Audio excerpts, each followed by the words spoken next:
Making multiplayer games is hard.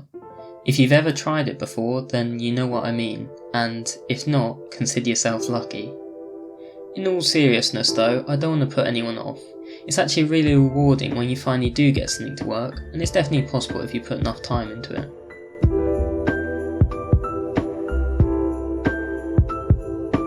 In this devlog, on my game about Amp Warfare, I experienced the endless joy of fixing multiplayer bugs.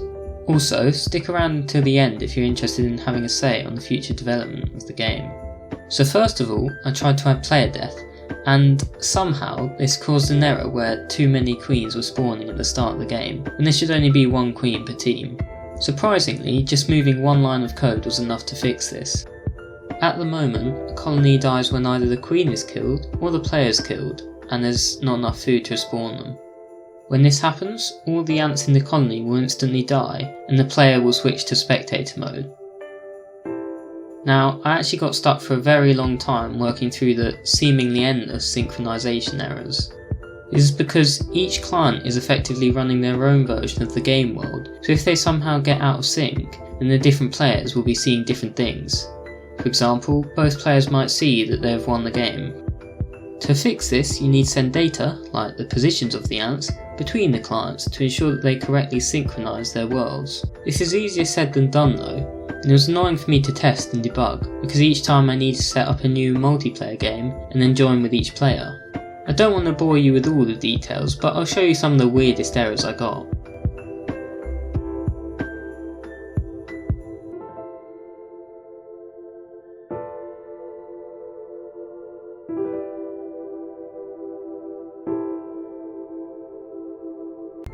At the moment, the end screen looks quite boring, so I made some art and added a colour gradient effect to the text.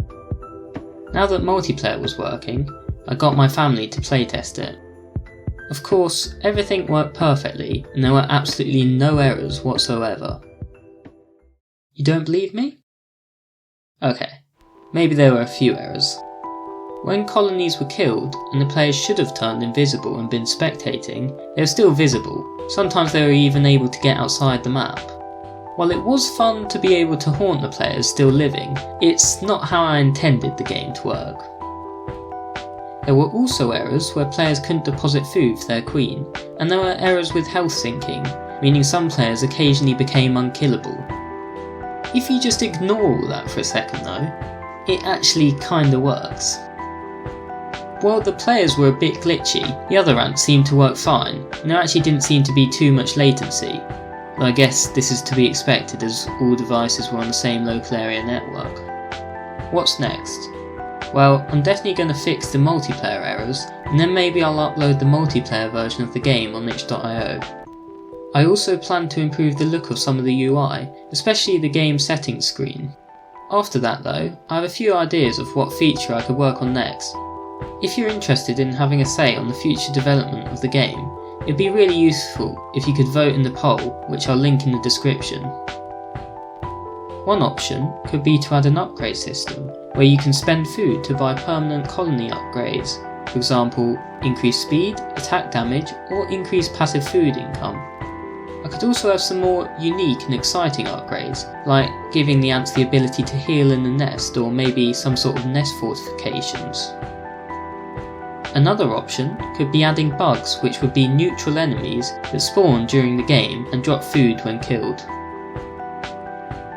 I'm not really sure with the command system at the moment. I like the fact that it's quite simple, you only have to press one button to give a command to all your ants, but maybe there could be a way of only giving commands to some ants, so you can have different ants doing different things. Maybe there could be a command range which you could adjust to have your commands only affect the ants nearby. Alternatively, I could jump straight into implementing online multiplayer, rather than just multiplayer across the same local area network. I think this would probably have to be done using Unity Relay.